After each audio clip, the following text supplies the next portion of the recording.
welcome back. We are on week 18. This is about mathematics. So far, our academic subjects that we've covered are reading and language arts, and this is the third R, arithmetic. That's how they used to say it in the country schools. They would say reading and writing and arithmetic. The crazy thing is that math is not just arithmetic. Some people think that that's all math is because that is what their elementary schools focused on the most, because that is what seemed to take the longest to teach to kids, is how to do addition, subtraction, multiplication, and division for whole numbers, then later for integers, then later for fractions and decimals. The problem is that math is so much more than that, but it gets crowded out of the curriculum. So today we're going to be talking about all the different things that fall under the category of math, how we can use that to our advantage to help our kids understand and be more intrigued by the concept of math, the subject of math, and then go over some basic stepping stones of how you want to teach it in order, and then some resources. So plenty to cover here today. I will try to tell you when it's a good time to take a break because it will be a longer video again, but let's just get started. The first thing I want to do is read from the Bible. Isaiah 40:12.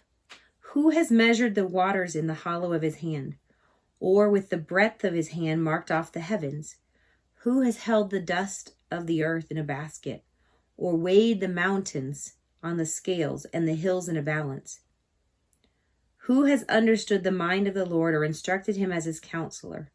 Whom did the Lord consult to enlighten him, and who taught him the right way? Who was it that taught him knowledge, or showed him the path of understanding? So this is a really good reminder to us that God is infinite, and God, as the creator of all things, is the one who has measured out the dust of the earth and used his hand to span the heavens and measure it. In math, a lot of times what we're learning in math is so that we can have a practical application, like measuring things in feet or inches, or weighing things, like when, this is really a long time ago, when they used to weigh out gold on a scale in order to do their marketing. And God was very concerned with having fair and accurate measures, fair and accurate weights for the markets. So all this time that we look at different instances in the Bible, you may not find explicit instructions on how to add or subtract or multiply or divide, but there are tons of examples where God's math is coming into play in the way that he deals with people. He talks here about measuring the amount of earth, the distances and the weights, but there's other places where it says he does not count our sins against us, or other places where he describes to them when they're building the temple that the roundness of the bowl, the distance around the bowl, is going to be about 3 times the distance across. So there's all of these examples in the Bible when you're studying math that you can find a similar situation, not necessarily with the same numbers or the same terminology, but God is the one who came up with math. The reason math is so orderly and consistent is because it reflects the orderliness and the consistency of our Maker. So learning to understand the value of math in a philosophical and religious way can help you appreciate the exactness, the preciseness, the beauty of the relationships that you see in mathematics and in patterns throughout nature. So I want to encourage you to not study math in isolation. There's so many wonderful ways to tie in the applications of God as our Maker and God as the creator of math, and being able to have a greater appreciation for him as you're studying this discipline. Now, let's look at all the different things that fall under the umbrella of math. Patterns. Little kids even love to do patterns. You know, it's red, green, blue, red, green, blue, red, green, blue. But you can find patterns in nature as well. If you start to count the petals on a flower, or, you know, you can look at different ways that the music that you study, maybe in piano lessons, repeats every 8 whole notes or 13 chromatic notes. Different things like that are really neat to be able for little kids to see that there are patterns in all around them in their natural world, And then for math, we love to say patterns as well, and we can do patterns with skip counting. But you don't want to necessarily overemphasize it. You want kids to play with math at that stage, but patterns are math. So take advantage of that and look for it in natural settings. The idea of set theory and Venn diagrams. I'm not going to stop on all of these and talk about each one of them because a lot of them are very technical and you might need to refresh your memory on your own math learning. But set theory is just the idea that you can build sets after describing a certain kind of number. And Venn diagrams are visual ways of looking at what is included in a set and what is not included in a set.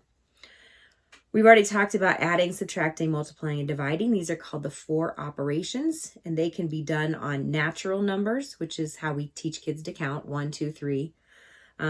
Integers, where we have the negative numbers as well with 0.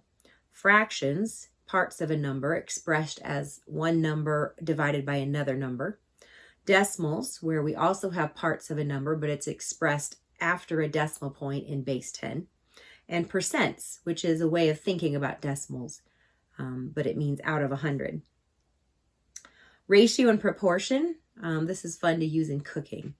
When you have to double a recipe, you can just say, well, this recipe called for this much, and we're doubling all of it. So how are we going to go from this amount to this amount? It's also true when you fill up your gas tank. If 1 gallon of gas costs $3.99, how much will 20 gallons of gas cost? So if they're not ready for multiplication yet, they still are getting the concept of what proportion might mean. Symmetry is when you're looking for one half that matches another half. Humans have reflective symmetry, but there's also radial symmetry if you look at a starfish. That's more of a circular pattern. Combinations and permutations. We don't use these very much in regular life, everyday life, but it's the idea of like, a card game. What are my chances of getting 3 kings in my next hand of poker? Which we didn't play a lot of poker growing up, so I know how to do it mathematically. I don't really know what my chances are experientially. Graphing on a Cartesian plane. This is the idea of using an XY grid to put numbers, like an XY coordinate. That's usually in the upper grades. But you can introduce kids to it younger, and it's kind of like a fun game to them, and they don't even realize that they're doing math. Spreadsheets. Using spreadsheets and other digital tools to manage and visualize large sets of data. With the advanced technology of Excel and Google Sheets, you can now type in a table of numbers and turn it into a graph. And it also will help you organize your data to, go from smallest to greatest or help you do averages. But actually the ability to use a spreadsheet to manipulate your data is a math concept. Measurement, we've already talked a little bit about measurement in the Bible, but the length of things, how much something weighs or finding its mass, volume, how much it can hold. All of those are things that you could teach about measurement, and we have to, in America, teach still the old system, the imperial units, and we now also teach the metric system because it's so widely used in science.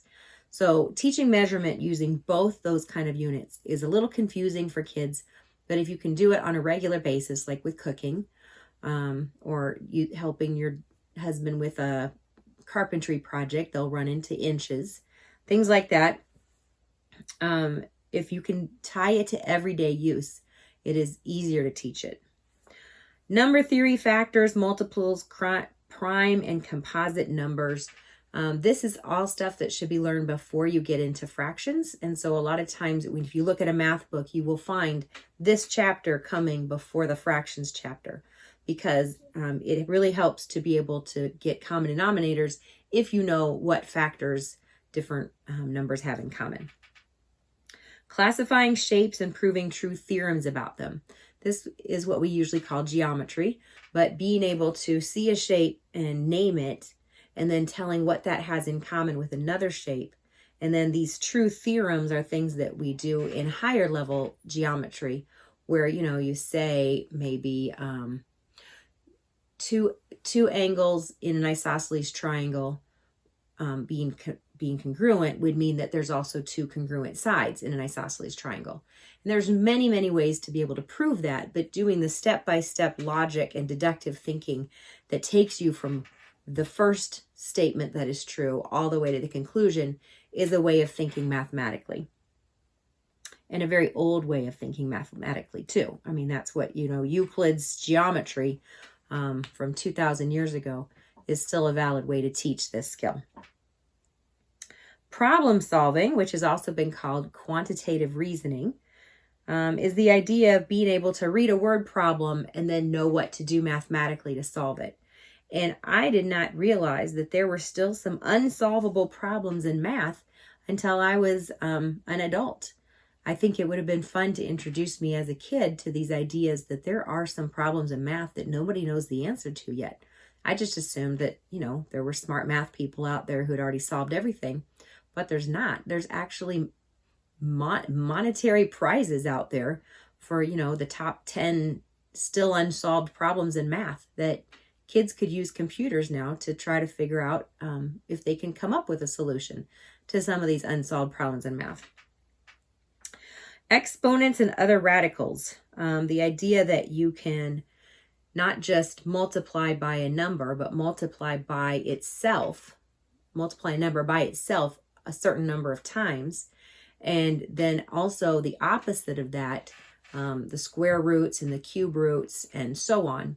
This is a concept that most kids enjoy exploring because it's so powerful, but it needs to come after multiplication usually. Irrational and imaginary numbers. Because this is such an abstract concept, especially imaginary numbers, this is best saved for high school. The idea that there are things that we can say in theory, but you can't ever actually put your finger on that number. It involves specifically the square root of -1, but there are other imaginary numbers too. But there's also some irrational numbers that are best taught when the kids are a little bit older. Pi, for example, can be approximated by 3.14 or by 3 1/7, which is what most math books do in the middle school years. But the idea that there is this number that goes on forever in its decimals and is so precise but can't be expressed as a ratio of two other numbers to each other, this is what makes it complicated to explain to young kids. But as they get older and can handle more abstract concepts, you can go ahead and explain that. Logic, truth tables, and tautology. Logic is the ability, like we said earlier with geometry, to go from a point where you know something is true and then follow it logically to another conclusion. Well, sometimes in logic, we have these conditional statements, like if it is raining, I will wear my jacket, that aren't true the other way. If I'm wearing my jacket, then it is raining. So the idea that, one of those could be true and the other could be false, and then all the different logical ways that happens, that is all called tautology, and it is a way to study mathematical equivalence. It doesn't look like math when we think of arithmetic, but it's still math. Computer programming is another subject that started out under the math category and has now completely become its own subject. I will not be covering it in our 6-month countdown, Ready to Homeschool, because computer science is not my forte. Even though there's a few things that I do understand about it, I don't understand enough to teach it. And it's something that I firmly believe kids should have the ability to study, but I don't believe it needs to be taught immediately when you're starting your homeschool adventure. It is something that can be added on once you feel like you are comfortably handling the basics. So computer science is going to be essential in our children's generation. And it is something that you should think about providing for and looking into yourself to see what's available in your area and what you can do to help your child become more proficient at that. Writing and solving expressions that involve unknown variables. This is usually algebra. And we can start teaching this kind of math at a very young age just by putting a box. So like a box plus 3 equals 4. What would go in the box over here to make this statement true? And that would be an early form of algebra. You're not using a letter, you're using a box. but helping kids understand that there's something that's missing from this equation, and we're going to try to figure out what it is. Studying relationships that are unique to triangles. This is called trigonometry, and it's usually taught in the high school. I would definitely not teach trigonometric identities to anybody younger than high school unless they really had a firm foundation in algebra and geometry first. But just know that trigonometry is out there. It is very helpful. And if you're doing anything like, some of the early settlers had to do surveying to be able to mark out their land. And that's one of the reasons that they were kind of pioneering into new land. So if you're happening to read a story about a surveyor at any point, it might be helpful to just give them a basic idea of what the surveyors were doing, of marking out triangles to determine distances and straight lines and all that kind of stuff. They had a much better understanding of trigonometry than our average high schooler today. But it's a science or a study that's been around for a long, long time. And it's not beyond the kids who have studied algebra. So it's worth it just going ahead and talking about it a little bit. I would add in that we should be studying famous mathematicians and their contributions to the subject. Sometimes we just think that math has just always been. And of course it has, but somebody had to discover some of those principles. So getting a great math book out there, about the history of mathematics and reading biographies about different people who were key in making advancements in the study of mathematics, that can be really fun to think about. You may have a very mathematic-minded child who will really identify with one of the people in these books, and that will become a sort of hero to them because a person who lived a long time ago made an advancement in math that now everybody around the world studies as just being common knowledge. And yet it wasn't common knowledge before that man or woman had brought those things into the light or questioned them or solved the problem. So, when we study the Greeks, it's kind of fun to bring up Pythagoras and the different contributions that he made in mathematics, specifically the Pythagorean theorem, which is named after him. So that is still a little advanced for an elementary student, but to actually learn that it's named after a person who lived a long, long, long time ago, that opens their minds to the possibility that there are still mathematicians who are explaining things today. And the last one I listed there is topology and Mobius strips. This is kind of a fun way to exchange and intertwine art with the study of math, because topology and Mobius strips have the idea that if you take a long strip of paper and you twist it twice and then tape it back together and then start cutting it into half, what kind of shapes are you going to get? And it's surprising and it's fun. It's kind of one of those rainy day experiment things that you could do. And that's math. The idea of trying to, connect 7 dots without lifting your pencil from the paper and not ever crossing a line. This is idea from topology. So these aren't really taught at young grades because we're so consumed with teaching them arithmetic. But some of these things that are fun and exciting and puzzling and confusing and fascinating might actually be the hook that your child needs to become more of a mathematician instead of being so frustrated that they have to do another huge page of multiplication problems.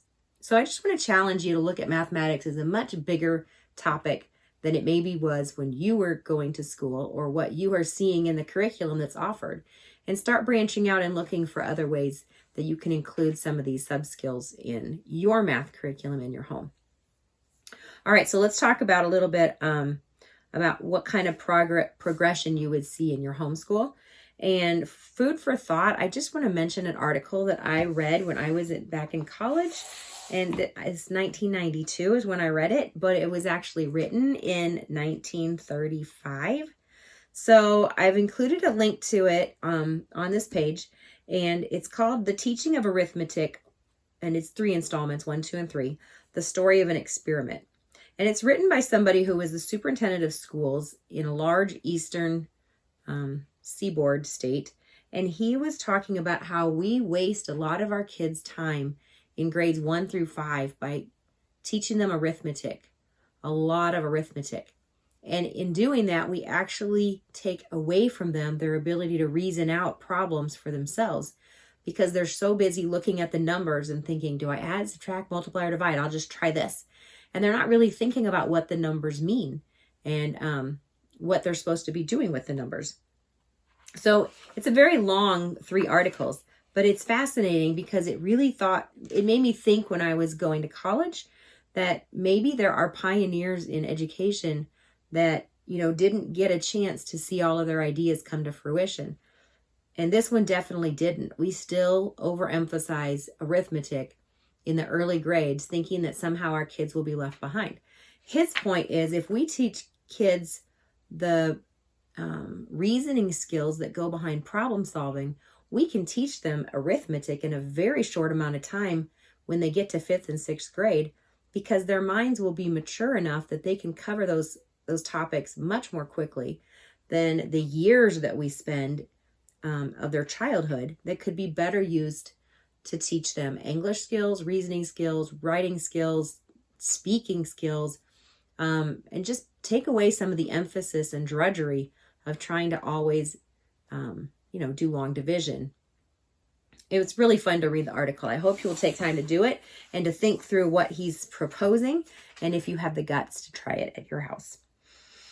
Okay, so here's my recommendations. The preschool years, keep it light, follow your kids' interests. Play with manipulatives. It says to see the list on the next page. I actually have 3 pages of manipulatives. And thinking through how to do this seminar, this little talk, this little YouTube episode, I decided that I was not going to cover all the manipulatives. If you want to, you can read what I've written about them and you can order them.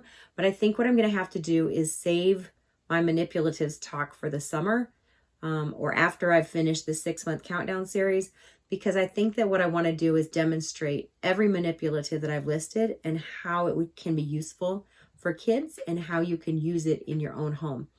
I became convinced of the power of manipulatives while I was an education major at college, and that when kids can see it and play with it and learn from it before they ever see it on paper, before they ever have to write down a number, they are actually internalizing the mathematical principles that these manipulatives can teach without even knowing it's math. So that is why I'm so convinced about manipulatives. And I gave you 3 pages worth to look at, to think about, to buy. I've put the Amazon link on them because I'm an Amazon affiliate and it would benefit me if you purchased from those links. But if you don't, it's fine. I just am thinking that if you can get more manipulatives in your home during the preschool years, some of the concepts that you teach later will be very, very easy for your kids to pick up on. And during the preschool years, learning to count is extremely helpful. Just even though it means nothing to them to say 1, 2, 3, 4, 5, just getting that rote counting down, just kind of like the same way that we teach the alphabet song. It will make it easier in the years to come for them to understand the numbers that we use in America. Also, some kids are ready to group numbers by tens and learn to skip count by tens, and they actually find that a lot of fun. The very first thing that I list, the hundreds chart on the manipulative page, would be very beneficial in teaching kids about skip counting by tens and seeing the patterns that develop there. In the early elementary years, like kindergarten through 3rd grade, you would want to just continue to show them real life applications for math. Like if you're, because we're homeschooling, I'm going to use this as an example. It wouldn't work in the classroom, but if you're setting dinner plates, setting the table for, let's say you're having company and you've got 11 people. Well, they're actually going to have to count to 11 for the plates, count to 11 for the forks, count to 11 for the spoons, count to 11 for the knives, count to 11 for the napkins, and put one of each at every place. And so there's a lot of math skills that are going into that right there, but they aren't doing a workbook page for math. It's a real life application, and they're actually helping you and counting to 11 over and over and over again. There's other things, at the grocery store. It's very hard to teach them money and percents and things like that, but they can start to see that these numbers matter, because when they put all of these numbers that all these things cost in the grocery cart, it all adds up at the end. And you can show them your receipt and show them how the computer added all these numbers together and you had to pay that much money. Just seeing where numbers are in real life helps them to understand that this is a skill that they're going to want to be able to use in their life when they are grown up. You will need to start teaching the algorithms for the 4 operations. When I say operations, I'm talking adding, subtracting, multiplying, dividing. These are usually taught in a very specific progression in different curriculum. So you'll want to look at what your curriculum that you're choosing chooses to do with that, and think about if that's the way you like it to be taught. Sometimes we bring our own experiences with us, and we want to teach our kids the way that we've been taught. And when we look at the curriculum we've chosen, they teach it a completely different way. And we're wanting to reteach the way we learned it, because that's what's in our minds. So not every algorithm is right or wrong necessarily. It's just a way of getting an answer. But if you are adamant that your algorithm, the one that you learned, is the only right one, you're going to have to choose a curriculum that matches up with the way that you learned it. I firmly believe that there are many different ways for kids to learn the concepts of addition, subtraction, multiplication, and division, and that all of them can be helpful in different situations. So if you find a different algorithm in your curriculum, don't be upset and angry and throw the book at the wall. Just look at it and say, okay, well, this is helpful to learn to see it this way, but I'm going to show you another way that was helpful for me. So that way the kids are understanding that there's not exactly one right way to do math. Yes, there is usually just one right answer, especially like if you're doing, 20 times 10, there's only going to be one number that fits that and makes it a true statement. But there's many ways of figuring out what 20 times 10 is, and you don't have to stick to only one algorithm to find out what the answer is. You want to start introducing fractions and negative numbers. If you live in Iowa, you're going to encounter negative numbers in January and February when you talk about the temperature being below 0. So those are easy ways to be able to say, oh, by the way, there's negative numbers. Fractions is something you discuss when you cut up a pizza. So you can talk about how, we don't want our uncle to get the half of the pizza. He's got to share it with the rest of us. And so, you can talk about how you're going to cut the pizza. And there's some fun kids books that talk about, different ways to cut a pie and things like that. And just by reading those, they'll get more of an idea of what a fraction is and what it looks like and why you use them. And then also practice measuring common objects and learn to read simple graphs. One of the manipulatives that I recommended is a balance scale. One that you actually put something in the balance over here and then put something over here to see which one is the heaviest. So this is kind of fun, like if you're at lunch and you have an apple and an orange and you put them in your balance scale, you can see which one has more mass or which one has more weight. And if you want to get even more precise, you can actually buy little hexagram weights that have markings on them that show how many grams each weight is. So if you wanted to measure your apple, not just against an orange, but to actually find out a real number, then you can put the apple on one side and the hexagram weights on the other side, and you can start to see, that this one is 30 plus 10 plus 5 plus 1, because that's all the different hexagram units that you had to use to make the pans balance. Then you've got to add those up to get the mass of the apple in grams. All of that is not a worksheet. It's something that you're doing hands-on that helps them understand. Simple graphs are fun to make with kids, especially if you can get them to ask questions and do surveys with their friends, like, what is your favorite kind of ice cream? And give 4 choices and then tally them up to find out, chocolate chip was the favorite, but by how much? And then actually take graph paper and color in that many squares that show that chocolate chip had 5 votes and pecan had 2. So they're starting to see what a graph is and why you use it and how you can make quick judgments based on what you see with a graph. All right, later in the elementary years and the middle school years, I would highly recommend that you look at placement tests. When you're trying to pick a curriculum that you're going to put your middle school child into, Middle schoolers can be at very different skill levels. Even if they've been in the same math class, some kids just have a math brain and they pick it up easily and they are ready for the next thing as soon as you've taught the thing right before it. Other kids, math does not come easily to them, and it could take them a month to master what the kid in the next seat over figured out in 20 minutes. So it's very important that you progress at your own child's pace, carefully working your way up, not trying to follow a set time limit to master the curriculum, but giving your child enough time to mature in his brain, his or her brain, to be able to go on to the next level when they are ready for it, not just because the calendar turned and it's time to learn fractions. So that is why I say placement tests are very helpful, is because most of the major math curriculum companies will have an online free placement test that you can have your child take. It just takes a few minutes if it's about the right level for them. And by doing that, you can tell what grade level textbook you should be buying for them for the next year. Placement tests aren't perfect, but they do give you a better sense of, instead of having to buy 3 whole math curriculum and trying to figure out where your child is in them, placement tests are very fast compared to that. And so I would just say, if you're looking at Saxon, you would type in Google, Saxon free placement test, and generally something will pop up and you can print it out and have your child take it. Maybe it takes 3 or 4 days for them to take the entire test because you don't want to strain their brain too much, but then you will have an idea of what level Saxon book you should be buying for them to keep them progressing in their math skills. I wouldn't make kids feel bad for being behind in math. Like I said, some kids have math brains and others, it just doesn't come easily to them. So instead of making them feel awful about themselves, just explain, this is the book that best matches where you are in math right now, and this is where we're going to start. If you're doing really well in it, we can skip a few lessons and go through it a little faster.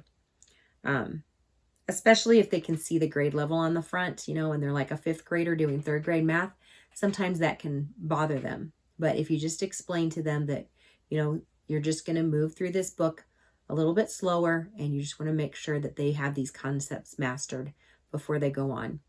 Most kids will accept that. If you do have 2 kids who are very close in age together, and the younger kid seems to be surpassing the older kid in the math level, and this is true in reading too, but if you can see that the younger kid is surpassing the older brother or sister, I highly recommend that you get 2 different curriculum and have the younger child working in a different curriculum than the older child. Just so that when the younger child does pass them by, it's not so obvious that the younger child is already on page, 29, and the older child is still figuring out page 5 or whatever. Sometimes when you're in a family with very competitive siblings, this can become a very, very tense thing for them to be able to see the progress of one child compared to the other, and it can cause problems. So just a little tip there. Okay, so like we said, placement tests are really good for knowing where they should be in the later elementary and middle school years, but you want them to master the 4 operations on all sets of numbers. So back up here, that's at the top, adding, subtracting, multiplying, dividing, and they should be able to do all 4 operations on natural numbers, integers, fractions, decimals, and percents we usually change into decimals. So they have a lot of algorithms to learn for all of those different things, but being able to master it, to know what to do when, will help make those things more automatic as they move into the higher maths. You can introduce set theory and number theory at this point. You could do it sooner as well, but this is when kids enjoy playing with numbers a little bit more. The learners who are doing a great job with math algorithms, well, every child should be, but the other kids who are more advanced should take on problem solving, not just word problems, but some much more difficult problems. And I just think that we are doing our kids a disservice if the only word problems that we ever give them are the ones at the bottom of the worksheet that go along with what they've just practiced the entire time. So let's say that they practice multiplying numbers 20 times. And then the word problems at the bottom of the page are simply word problems that have them multiplying numbers again. They're not learning problem solving skills by that. They are simply learning to find the two numbers that are mentioned in the word problem, multiply them, and go on with their day. They're not learning how to think out and reason why they're multiplying those two numbers. So problem solving skills are more than just word problems that go along with the worksheets. It is challenging problems, brain teaser type problems, things that really get them working hard in their mind to say, why am I multiplying? Why am I dividing? Why would I add in this situation? So problem solving is bigger than just word problems. And if you have advanced learners, they will benefit from doing that. Also, you can start introducing logic, Boolean operators, and mathematics applications in computer programming at this stage, especially if you think that your kid is going on to engineering. They have got to have some computer programming in their back pocket. So just asking around and finding out. I know that there's a great program out there called Scratch. It is put out by MIT, and it's free. And there are tutorials all over the place to learn what to do. But it's just a basic little free program that helps your kids know about coding. And this is where you want to start some of your advanced learners learning coding skills in a very simplified way so that they can go on someday to code more difficult problems. Logic is simply meaning if this is true, then do this. If this is true, then do this.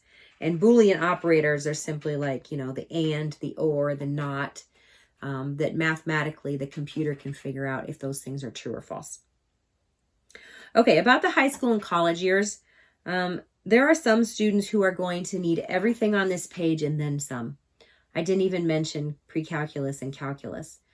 But there are some students that you are homeschooling that are going to be our future engineers, mathematicians, computer programmers, and they are going to need everything on this page plus. So if that is the situation with you, and you do not have a strong math background, you may want to start thinking about tutoring, people in the community who you can hire to do this, or other outside math resources that can help your child reach their potential. There are some students in the high school years who are not going to go on to be computer programmers or engineers, but they do need to function in the real world. So you are going to take a different track with them. There's no reason for them to pursue pre-calculus. They do need to understand percents off discounts at places and how to tip, 15% at a restaurant, and credit card interest rates, things like that. You're going to want to cover a lot of the basics with them. So you may still be working with them on mastering the operations and numbers, or you may get to the point where you're like, let's just learn to use a calculator. I am not saying that they have failed at math, and I don't want any student to ever feel that way. You want to have them at a certain life functioning level of math, but if their gifts lie elsewhere, they should not be made to feel like less than a person because they're not pursuing trigonometry and pre-calculus. So celebrate the other gifts and strengths that they have without making them feel bad that they are not doing some of the advanced math skills that some of their friends may be. All right, let's go on to, if you need to take a break, this is a good time because we're going to finish out with some resources. I am going to mention the manipulatives, but I'm not going to mention all of them. So the 3 pages that come after this are 3 pages of manipulatives. I have a blue link to Amazon, most of the places that will help you be able to find the products that I'm talking about. A hundreds chart, we've said, an abacus, that's the little beads that slide on the wires. Counting bears are just a ton of fun for all sorts of reasons. Pattern blocks are simply colored things that you can use to make designs with. They're a lot of fun. Tangrams are similar to pattern blocks, but there's specifically only 7 of them. There's always the same 7 shapes, and they will fit into a square, but they can also be rearranged and manipulated to look like other shapes as well. Cuisinart rods are, they start with 1 centimeter, then 2 centimeters, then 3 centimeters, all the way up to 10 centimeters. And you can use them to put together the red one, which is 2, And the yellow one, which I think is 5. I didn't bring them down with me. And then the 2 and the 5 would match up with another color, which represents the number 7. And so it's a way to visualize your adding and subtracting properties and multiplication properties using hands-on manipulatives that are specifically different lengths. Unifix cubes are kind of similar to that, but they have little ways that you can snap on, almost like Legos where they click together. But the Unifix cubes are all just one cube with different spots where you can click them together. So a lot of times the kids just like to make giant towers that are all clicked together. But Unifix cubes can also be arranged in different configurations.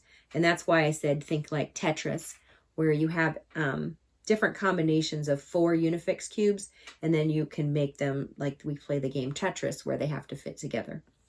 Base 10 blocks are when you have all little cubes that represent 1. Then you have longer rods that represent 10. Then you have a bigger cube that is 10 times 10, which represents 100. And then you have, that's a flat. 10 times 10, 10 rods by 10. And then you have the cube, which is 10 times 10 times 10, which is 1,000. These are really good for teaching borrowing and regrouping and adding and subtracting. And I would not try to teach regrouping without using base 10 blocks. Fraction circles I actually like to use after a game called pizza fractions. Pizza fractions are just cardboard circles that have pizza. They have pizzas colored on them, and then they're already divided into halves or thirds or fourths or ninths. And just by the kids playing with them and making pizzas, they can find out that you can't add a half to a third to a fourth and still have a pizza. It overlaps and you can't cut it that way. So it's just a very intuitive way to learn about different ways to cut a pizza. And one side looks like the pizza. The other side has the fraction actually printed on there so they can see how a fraction is written. 1/2, 1/3, 1/4. So after you use the pizza fractions, then you would start using fraction circles. The Judy clock is simply a large clock that has gears inside of it so that as you move the minute hand around, the hour hand moves with it. And it's very helpful for kids who are learning to tell time. Geoboards are little plastic squares that have little tiny pegs sticking out of them. When you stretch your rubber bands over them, you can make all sorts of different shapes and line configurations and start to learn basic geometry skills with that. The geometric solid blocks, a lot of kids have the wooden block set that they play with, with the little cylinders and some squares and rectangular prisms and cones. Well, this one just ensures that you have a little bit of each of those, and then you can actually start to teach those vocabulary words as you build with them. The balance scale we already talked about. You could use a digital scale, but you'd be missing out on helping them understand the concept that this weighs the same as this, and that's why they balance. Thermometer, the ones that are safe for kids to use are not the most effective in scientific measurement. Most of the ones that are classroom safe don't go much above boiling. Like think about a candy thermometer that goes way up high into very, very hot situations. So classroom thermometers don't have mercury. That's a plus. That's good. But they don't last very long. Like they kind of, go bad after a year or two. And they're not going to have the wide range of temperatures that you might want. But they're good for starting out with. You can just invest in a more scientific thermometer as your kids get older and know that they should not eat mercury. That would be good. Dice are fun to use to play with. When you're doing math games, you can just get out dice instead of having to come up with numbers randomly all the time. They also sell special dice that have not just 6 sides, but maybe more like 10 sides. And those are always fun for kids to play with as well. Rulers and tape measures. When you're teaching measurement, you've got to have something like this in the house. The rulers are usually sold at Walmart every year when you are going back to school. And I let my kids pick out whatever ruler they want, just as long as it has inches and centimeters. But we usually have a tape measure floating around the house as well. And some households still have yardsticks or meter sticks. So those are good for kids to start to get an idea in their mind about like how big something is. I could fit 2 yardsticks against this. So it's 2 yards or 6 feet.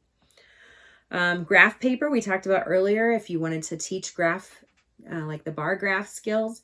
But graph paper is just fun to color on and to learn to different designs and charts and stuff. So just having a stack of graph paper available to your kids will help them be more ready to do graphing when they get to high school, because it's not a new thing for them. And then I listed a protractor and a compass. We don't usually end up using those until 4th grade, 5th grade, 6th grade. But it's very helpful to start to understand angle measurement when you have a protractor.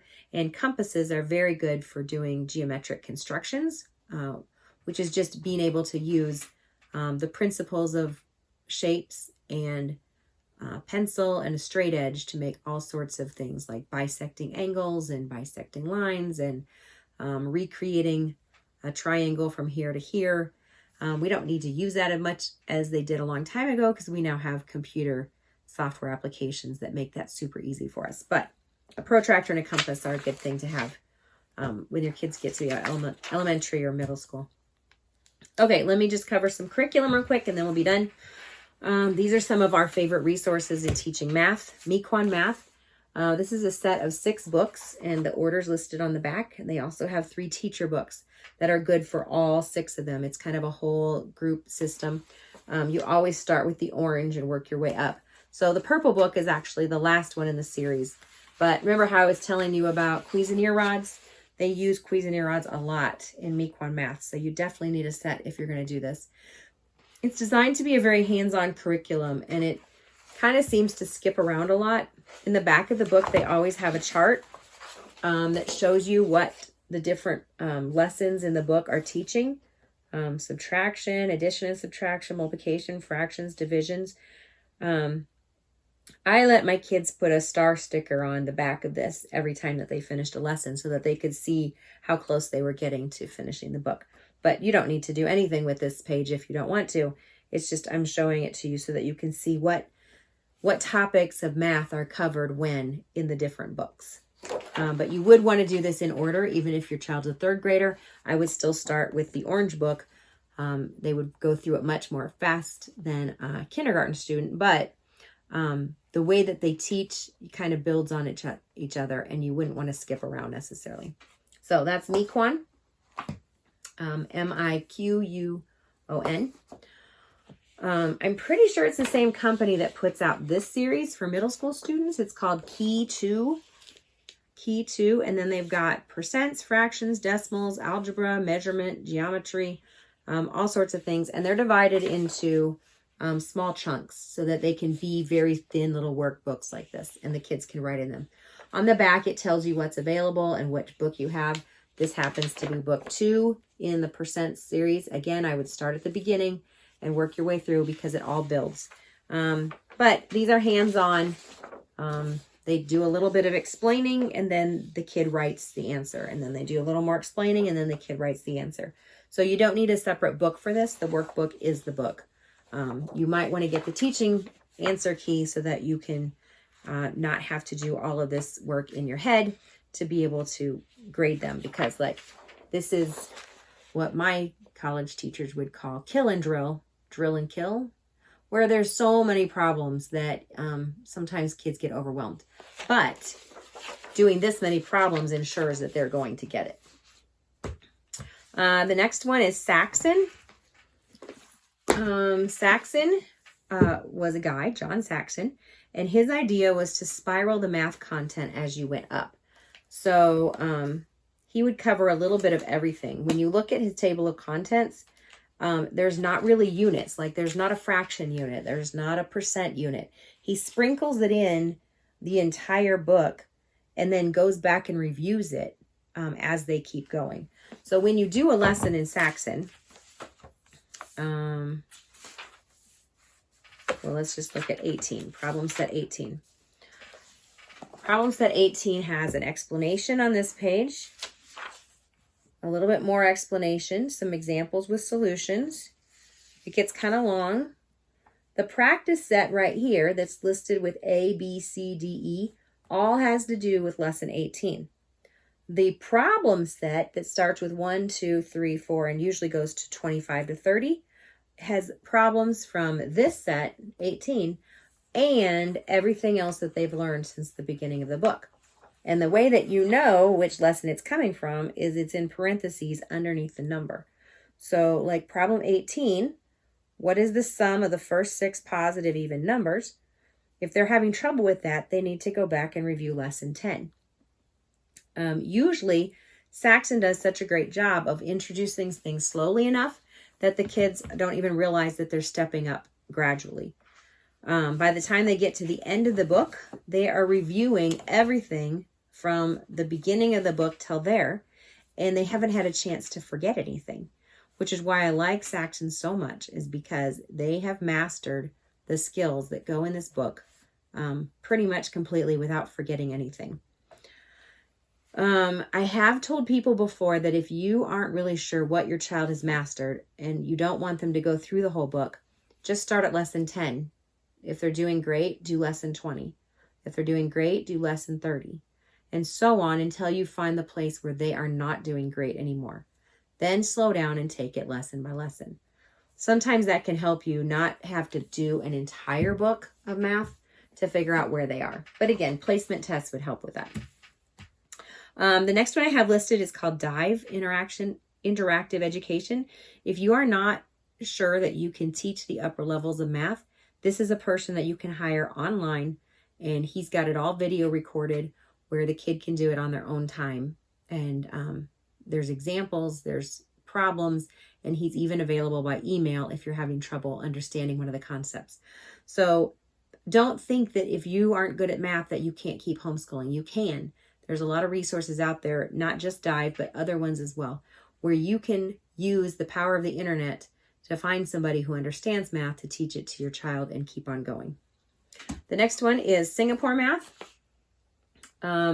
These are just workbooks that teach the different concepts. Nothing too fancy. They're named Singapore Math because somebody who moved to America from Singapore said there's got to be better books out there and adapted the Singapore education books for American use. So it's just straightforward, and there's quite a few. Usually they're listed right over here, 5A, 5B, 4A, 4B, and sometimes there's even more supplements available for them. I never used this as an entire curriculum necessarily, but if I had a set on the shelf because it was free to me, and if my child was struggling with a certain concept, I would just go and pull out the chapter that they were having trouble with, and we would just go through that chapter using Singapore Math, because it just gives plenty of problems for them to do, and there's nothing terribly fancy or intricate or complicated about it. Just good practice. Okay, last page. Matthew C. The guy who's done this has put together a workbook, a textbook, a video curriculum, and a set of manipulatives for every level. And he has a certain way of teaching it in order. You would always start with the lowest level and move your way up. Don't skip around. But he's got an algebra book. He's got a geometry book. He's got an algebra 2 book. I have found that these materials are not as rigorous as some other curriculum. So if you have a student who's going to be an engineer, I would probably not choose Matthew C. But if you have a child who just needs to go ahead and get geometry on their transcript and the other geometry textbooks are driving them crazy, I would recommend this. Just get it done, get it on their transcript. They understand the basics of geometry. But if your child is looking like they're going to be an advanced math student, I would probably choose Saxon over Matthew C. But it's good, it's solid, it's basic, and it is based on visual manipulatives, which really helps a lot of kids. The next one is Life of Fred, and he's got a ton of textbooks out. I love them all. He is hilarious. He shows how math applies to real life. Kids are able to follow the story problems that are just absolutely bizarre and hilarious. First of all, Fred is supposedly a 5-year-old math professor genius at a college called Kittens University.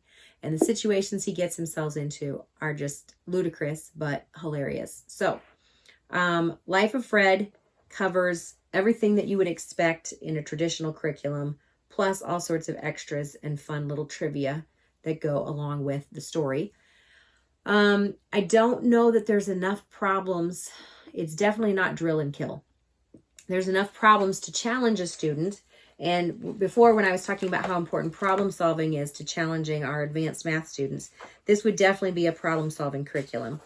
One thing that he has in the upper divisions is that every 6 or 7 lessons you stop and he calls it the bridge. You don't get to go on in this book until you've passed, I think it's 1 or 2 of his bridge tests. So that kind of helps slow the student down if all they're doing is reading to find out what the story is and they're not really paying attention to the math that's being taught.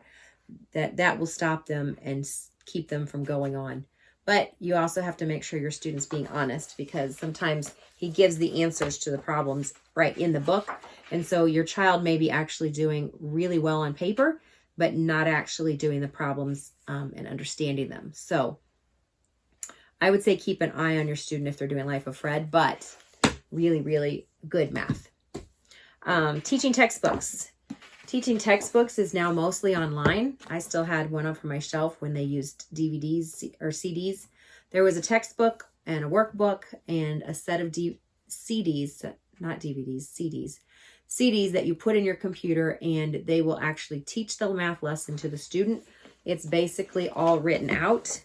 If you only had the textbook, you could still do it. So like lesson 67 here is comparing decimals. This would all be taught by the computer on the CD if it was in your computer. And now it's all streaming. So you would just have your computer streaming service teach this to the kid. And then the other part of it would be that the CD would ask the student the question. The student would type in the answer, and then the CD would tell them if it was right or wrong. So it's instant feedback. And, got cute little penguins that go across the screen and clap for them or something like that. So a fun program. I did this with one of my kids one year just because they needed to have it broken down. Teaching textbooks does a good job of just simply moving the student along. And it is divided by chapters. Like chapter 12 is the decimals. Chapter 5 is whole numbers in the real world. Chapter 2 is adding and subtracting larger whole numbers. So they do segment it by skill and concept. So teaching textbooks is good, but know that most of it is now online, and you pay for a year of streaming. 2 more things to tell you about that are online. My son Nathan found this YouTube channel called Number File, and it is just a bunch of mathematicians just talking to the camera, telling different ideas. It's just fun to watch them. Most of them are adults, and they're still explaining these problems that are not solved, or they're explaining something that's way over my head, but they know that they're trying to explain it in a way that kids can understand. So, even topics like the 4th dimension are in there, hypercube, fractals, some of the more fun aspects of math that we sometimes that they get bumped out of the curriculum for arithmetic's sake. You could find concept topics on YouTube and just challenge your kids to watch it and get some bigger ideas in math and what math is all about. The last one is the NCTM, National Council for Teachers of Mathematics. This is the professional organization for public school teaching professors. And it's just one of those organizations that they have really thought about all the different aspects of math and how do we want to teach it to kids and what are the best practices, and the dividing out the different subsets of math and how can we get more of this into the curriculum. So if you really, really, really like teaching math, you would find a lot of great resources there. You can become a member if you want access to some of their more exclusive articles and stuff like that. But they do have a free website that's called Problems of the Week, one of their pages. And so if you want to get some more problem solving into your curriculum, you can just copy out the problem of the week, stick it on the bathroom mirror for your kids to think about, and have a discussion about it on Friday. See if anybody came up with any great solutions. Sometimes we wait to teach some of this problem solving until our kids have a better background in algebra, but I would challenge you to go ahead and give your elementary students some of these problems, because even though they can be solved efficiently with algebra, they can be solved inefficiently with a lot of different approaches to math, which gives your kids more of an idea of that flexible thinking and those reasoning skills that we want to develop in them. So I would not shy away from giving your elementary kids a problem that is generally saved for algebra students.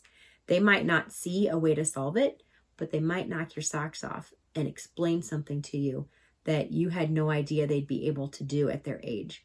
So I would just challenge you to give your kids a chance to do problem solving in informal ways, not necessarily workbook, pen and pencil, but just kind of presenting them with some interesting problems from now and then. Next week, we are discussing a book called You Can Teach Your Child Successfully.